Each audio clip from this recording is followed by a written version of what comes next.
Coucou les beautiful, j'espère que le début des vacances se passe super bien pour vous.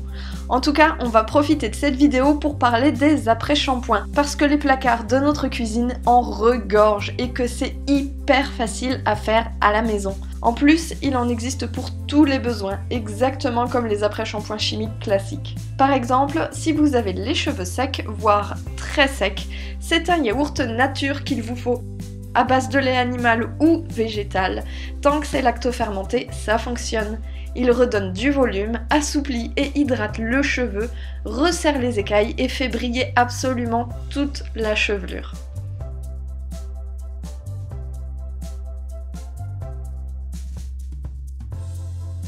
Si vos cheveux ont tendance à graisser rapidement, vous pouvez utiliser du jus de citron, tout simplement. Un volume de jus de citron pour environ 4 volumes d'eau, c'est un après-shampoing qui s'applique également sur le cuir chevelu parce qu'il calme et régule la production de sébum, en plus de faire briller les cheveux. Par contre, je vous conseille quand même de faire un petit test sur une mèche auparavant parce que certaines chevelures n'apprécient pas du tout le citron, tandis que d'autres adorent. Là, ça dépend vraiment de chacun. Dans le même genre, il y a également le vinaigre de cidre, ou de vin, ou même de framboise. Un volume de vinaigre pour 2 volumes d'eau, celui-ci est adapté à tous les types de cheveux, secs, très secs, normaux, gras. Il démêle extrêmement bien les cheveux, les fait briller de 1000 feux, les rend tout doux, super souples. Personnellement, c'est mon préféré. Et si vous vous inquiétez de l'odeur, sachez qu'elle disparaît totalement lorsque les cheveux sont secs. Et d'ailleurs, le vinaigre absorbe quasiment toutes les autres odeurs qui sont sur vos cheveux, donc n'ayez absolument aucune crainte là-dessus.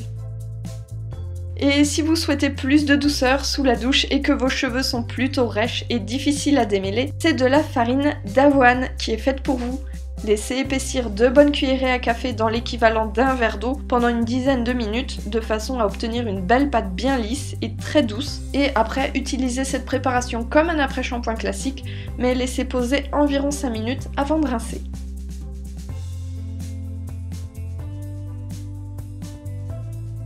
Les cheveux fourchus ont également leur après-shampoing.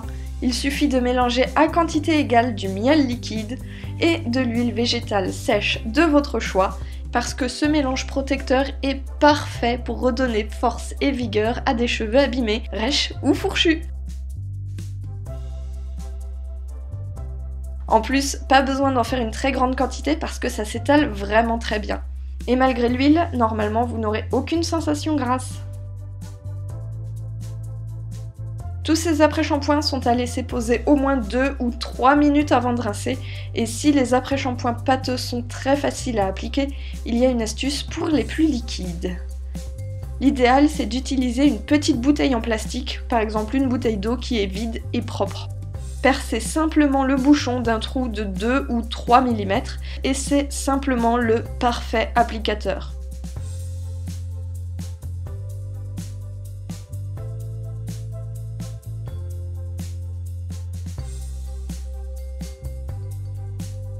Bien entendu, vous pouvez également l'utiliser pour appliquer uniformément votre shampoing naturel, quel qu'il soit.